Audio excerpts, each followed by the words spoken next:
for the explanation on the EU regulation on food additives. That also very important for the industry to know how the regulation come from and how is regulate the food, because when we use it,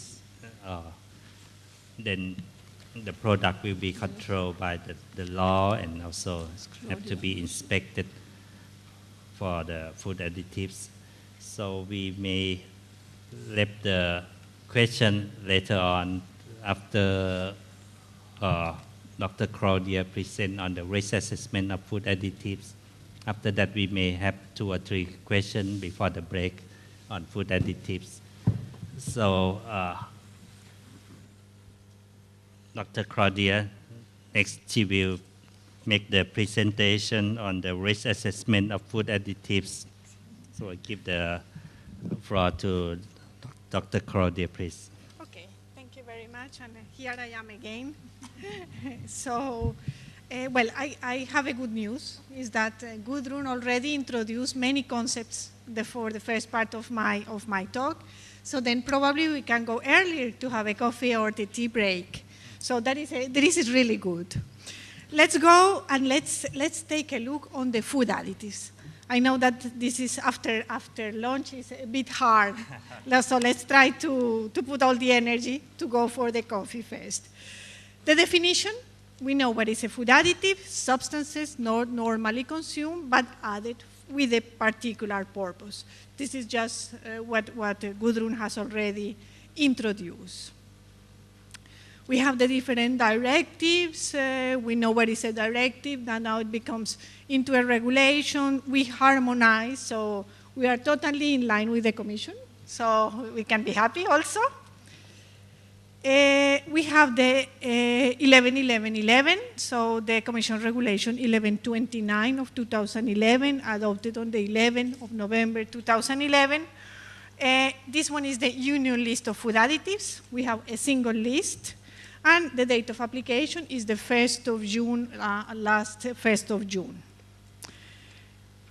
We have also in the framework of the food additive the considerations of which substances are not considered food additives. So So we are talking about here flavoring substances are considered under a different regulation. Nutritional supplements, so vitamins or minerals, are also considered under a different regulatory framework. And food enzymes and processing aids are out of the scope of the 1333-2008. Conditions. First one, we consider that the food additive must be safe. There should be a need. They should not mislead the consumer and should bring a benefit to the consumer. Safety, that is the part where I'm going to focus my presentation. So how the process is going in EFSA. So we have an applicant which sends an application to the European Commission. So an application, it means some administrative documents and a description of the additive. And at the same time, they send the dossier to EFSA. The dossier is a technical document which contains many different parts, and we will go to the different parts in a second. EFSA works to prepare the opinion. It is done by a panel. We prepare this opinion, we send the opinion, we give the opinion to the European Commission that together with the member states and or the Parliament could and will reach and make a legislation. But how the system really works. So we have, once we receive the mandate, you remember that we say we receive a mandate from the Commission. When it arrives to EFSA, a mandate, we create a working group. So we have the mandate, we create the working group. The working group is composed, if we go back, so here mandate, arrives to EFSA in Parma. We create a working group. It's composed of red and blue dots. The red dots are the members of the panel, and the blue dots are external experts. We have to acknowledge that 21 experts in the panel, with the quantity of work that we have, It is not possible. It is not sustainable. So that's why we are looking for, and EFSA works with what we call external experts. Here in the blue, these are the blue dots. The working group, what they are doing, which one is their role? So it's a group of experts with different expertises, different background again, that make a preparatory work and prepare a draft to go to the panel. When it goes to the panel, when they finish, well, the panel members, they discuss this opinion, the draft prepared by the working group, and it goes to the panel for final adoption. So here we go. Once we finish, well, the mandate is finished. We address the term of reference. Of course, we have to reply to what has been requested, and then the working group does not exist anymore, and the opinion will be adopted by the panel, by the 21 members. There is the possibility also in the panel to have a minority opinion. This has happened in some cases. It is not very often. In general, they adopt the opinion by majority, by total majority, let's say. Now let's talk a little bit about the principle of the risk assessment. I think this slide will come in the different presentations because this is the principle in which EFSA's work.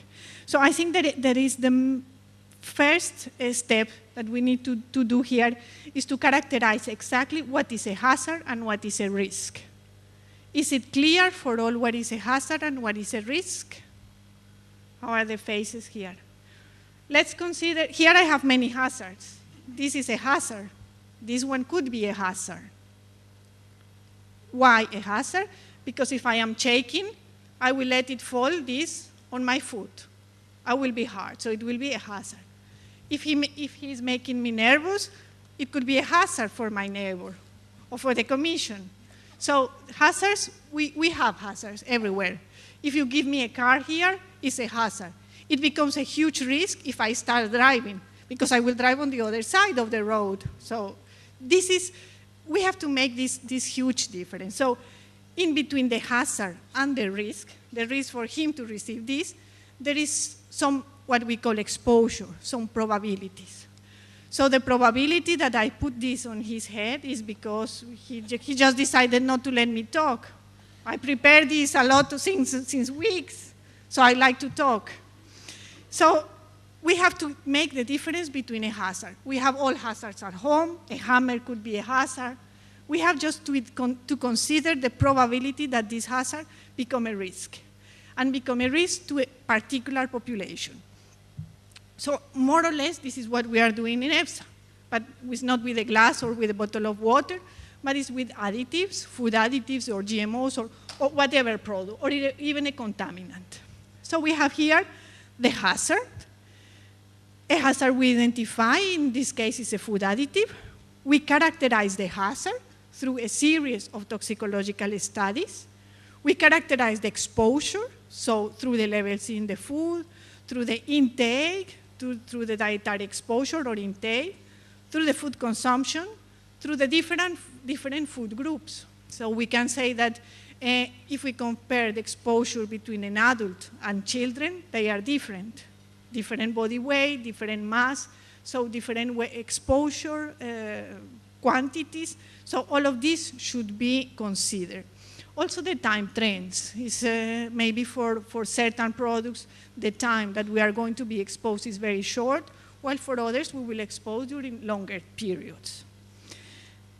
We characterize the risk. Also we have some special terms here we will arrive, and we give our opinion to the risk managers, to the commission, and then they will prepare the regulation.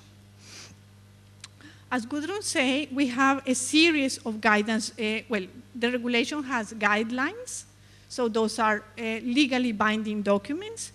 The guidance documents are additional documents that EFSA has prepared to help the applicants when they are preparing a dossier, but at the same time, a guidance document shows to the general public, to the industry, to all the stakeholders, the way how EFSA is doing the assessment. So it's a two purposes, this type of documents. The way that how you will prepare the dossier, and it shows how EFSA is going to manage the data that we receive. Here we have the guidance for food additives in 2012, which will replace the old one from the Scientific Committee of Food. It combined recent developments in risk assessment and other considerations, for example, the use of the additive and the animal welfare. And we have a completely new approach in the fact that we have a tier approach. And now we explain how this tier will work. An application for a food additive, what it contains, well, it has to fulfill the data requirements for the evaluation of food additives in relation to the current state of the art of the risk assessment. I think this is important because once we make an assessment, we make an assessment up to 2 days scientific knowledge. We don't know what will happen tomorrow. Maybe tomorrow we will have new data that will change the conclusions, but we don't know. So we do it up to 2 days. And in some cases, as you will see later, for example, for the bisphenol A, we have between 30 and 40 published papers every week. It is not going to be possible to do an assessment every week. So we have at some point to say, we will assess bisphenol A up to end of September 2013. If new data will appear in 2014, we will do a re-evaluation of the new data. This is one very important thing. So we have the dossier, which contains administrative data, some technical data, and biological and toxicological data. Administrative data, well, we have the name of the applicant, the contact person. We always need to have an official contact person, which is the one which is responsible of the information submitted and of the data that is behind, and with whom EFSA will communicate. The type of the application, if it's a new product or if it's a re-evaluation, the date of the submission, well, confidential data in case that the applicant considers that some of these data, for example, manufacturing processes, are always considered, always, yes. And let's say always, but in general, consider a confidential data because a manufacturing process is the know-how of a company on how they produce a food additive. So this is considered confidential. The technical data, we have the identity and characterization of the substance. We have also there the analytical methods, manufacturing process, as I said before, stability of the additive. So we would like to have an additive that is stable and that will fulfill its function within a certain period of time, as stated by the applicant. The uses, previous evaluations and authorizations, and the exposure assessment data. So in general, the industry, they have data on the use level of the additive. So this data is important for us to make the exposure assessment. When we have the biological and toxicological data, we have metabolism data and toxicokinetics, so all the absorption, if it's absorbed, if it's metabolized, if it's excreted. We have subchronic data, so it's a 90-day study. We have genotox data. We have the package of in vitro and or in vivo, depending on the tier. We have the chronic tox or carcino, so it's a carcinogenicity study, 1-year study, and reproductive and developmental toxicity. It is absolutely important that whatever information is provided in the dossier, the substance the substance indicated in the study is the same or comparable to the one under assessment. As I told you this morning, we are evaluating a substance on 95% purity. We are expecting all data or most of the data with a similar purity, because then it's very difficult to make extrapolations from a substance which is 60% pure. What else? What do we have in the 40%? So this is of high relevance in the assessment. We talk about the tiers. So in the guidance, EFSA works with 3 tiers. The first one is generating information on the absorption of the substance, genotox, and then here we are dealing only with in vitro genotox, and what we call extended 90-day tox study, considering also some reprotox endpoints, endocrine activity, or in case that there are some other, it is expected that to see some other effects in the immune system or in the neurological system. So first, we ask the applicant to provide data for tier 1. If there is no problem, okay, we finish the assessment and we can finalize the opinion. If we find that there are some positive outcomes in some of these studies, we will have to move to tier 2. And then what triggers tier 2? That there is some absorption or systemic exposure. So the substance, it is highly absorbed. So it is in the body present for a long period. If we have some toxicity in the gastrointestinal tract, if we have some adverse effects in the subchronic toxicity studies, or if we have a positive in vitro genotox. If we have one of these outcomes in one of the studies, we move to tier 2. Tier 2, we have the ADME studies. We have to do the ADME, so full ADME, absorption, distribution, metabolism, and excretion studies. We do an in vivo genotox. We do a carcino and a reproductive. Then, if some of these are negative, well, then we will evaluate tier 1 and tier 2 together and we will reach a conclusion. If some of these are positive, we will have to move to a tier number 3. The tier number 3, why we have to move? Because he identified that in this tier number 2, there are a bioaccumulation of the substance, or it is very excreted in very, very slowly. So the exposure in the body is very high. Or we have a positive in vivo genotox. We have a chronic positive outcomes or adverse outcomes, maybe it's better to say adverse outcomes in the 90-day or reprotox study or in the developmental toxicity study. So it means that the body is exposed to a certain level of the substance, of the hazard. Therefore, we need to have more data, more tox data, to clearly characterize the risk. We go to tier 3, then again in tier 3, we have to consider all available data. It doesn't mean that if we go to tier 3, we only consider tier 3 data. No, we always have to consider the whole package of data. We have to give an explanation to the whole package of information that we obtain. Then in the tier 3, we have the more data on the kinetic, on the toxicokinetic of the substance. On the maybe we can ask a second carcinogenicity study in a second species. And we have some other specialized studies, immunotox studies, for example, or pharmacological studies. Or we have the reprotox in F2, in the second generation. In general, what we ask the applicant is to present tier 2. So the applicant make the dossier, they present data on tier 1. So the applicant present data on tier 1.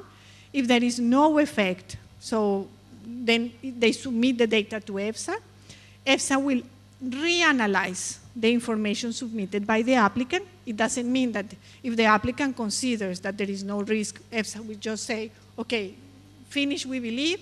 No, EFSA takes the data, we reanalyze the study, we reanalyze the data, and then if there are questions, we pose those questions to the applicant requesting further data.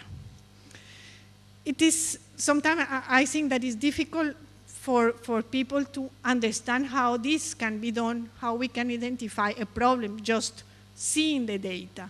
But I used to have a very, let's say, pragmatic example. Is, for example, when you go to the website and then you ask for a Thai soup, you have millions of recipes, no? I'm not an expert, so for me, A or B or C, or the recipe number 1 or the recipe number 100 will be okay. But you are experts, so you will see the recipe in the website. And then in one of the recipes, you will see that there is no water, for example. So, well, it was a very strange soup. Or there is a lot of an ingredient A or an ingredient B. So you know you have the practical knowledge to identify, just reading on the website, a recipe, if it could be good, if it's feasible, if the effect, in the case of the dossier, if the effect is feasible, if the doses are okay, if the animals seem to be okay. There are a series of parameters, there are a series of observations, we have microscopic data, we have histology, we have necropsy data. So that is the role of the experts. They will see the data, they will analyze the whole package, and they will identify if there is an issue of concern. We will address through asking more data. As I said, we have in the first part, we have all the tox data.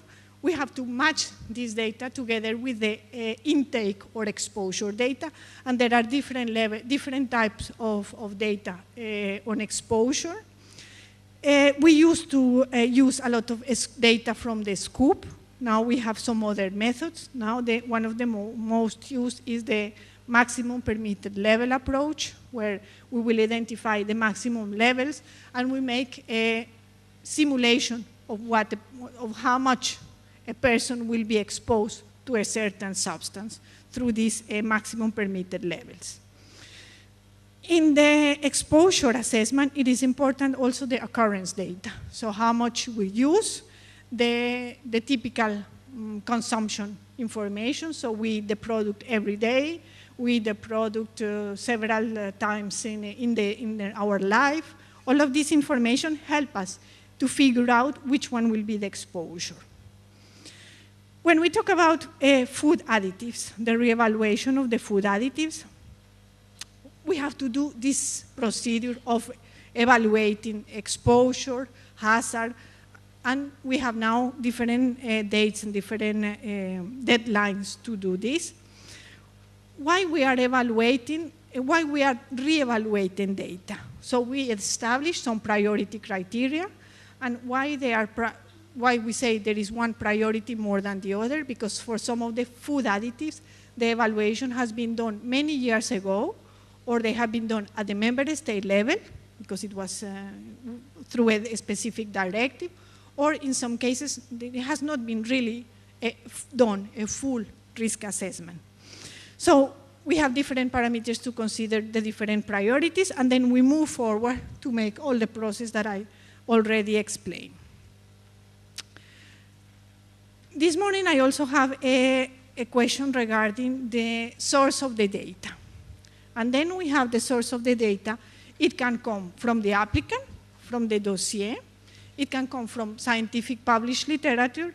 And in the case of food additives, as sometimes here we do not have an applicant behind, EFSA is making what we call a public call from data. So we put in our website, again, a call, and we say we invite interested parties, it will be mainly the producer, to provide data to EFSA on tox studies. We have many. For colorings, we have done that, and we have also, we also request data on exposure. So for food colorings, again, we have we made some call for data. Once we receive this call for data, EFSA evaluates in the working group and then goes to the panel, all of the same procedure. And we use this data also in the preparation of the opinion, or tox or exposure. So you see, we have been always dealing with these parts in order to characterize the risk. As I said before, we have the interested parties. We have additional information or data that EFSA requests. For example, now we are requesting some genotox data on colorings. We have a specific time period. We have to comply with the confidentiality clause, which is decided by the Commission.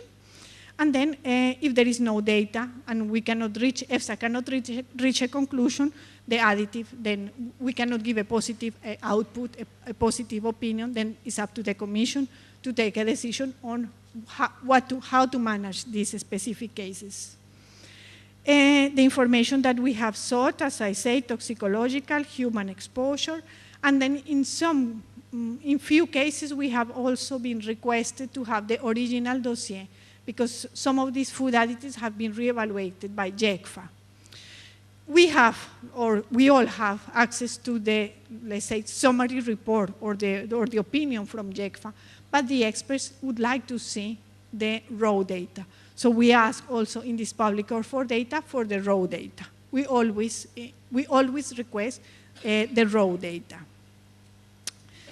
The deadlines, so here we have the different food additives, but I think this has already been dealt by Gudrun, so just an example of dates. Some colors already evaluated, so we have all of these food colorings. ASO dyes, we have recently evaluated, re-evaluated also a group of ASO dyes, the mono ASO dyes. Here in 2009, the ANS panel concluded that there is no need to change the previously established ADI, and that some children who consume large amounts of food and drink containing azorubin or carmazine and Alura red could exceed the ADIs for these colors.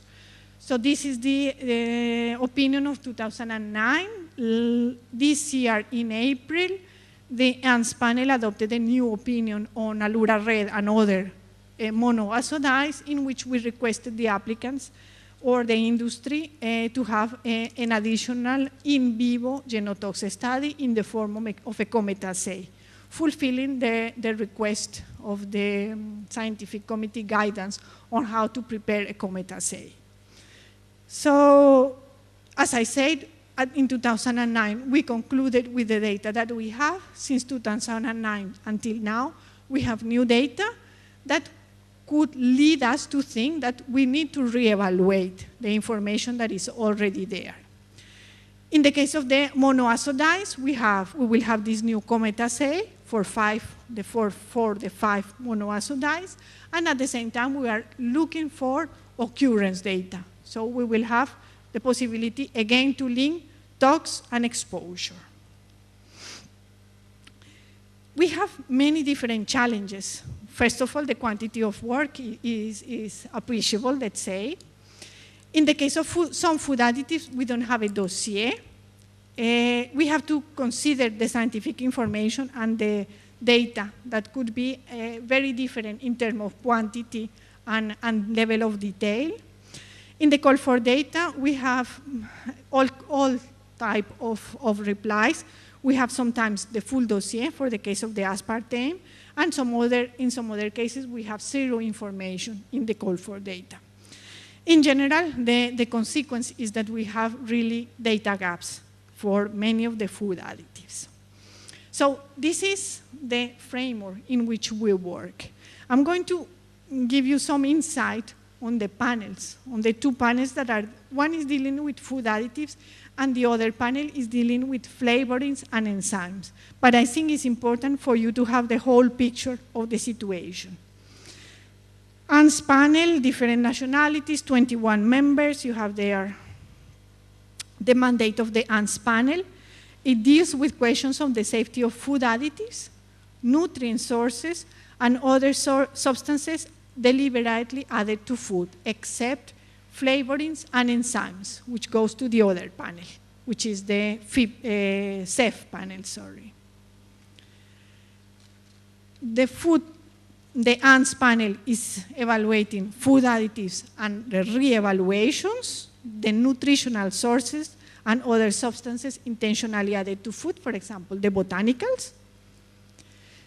They have been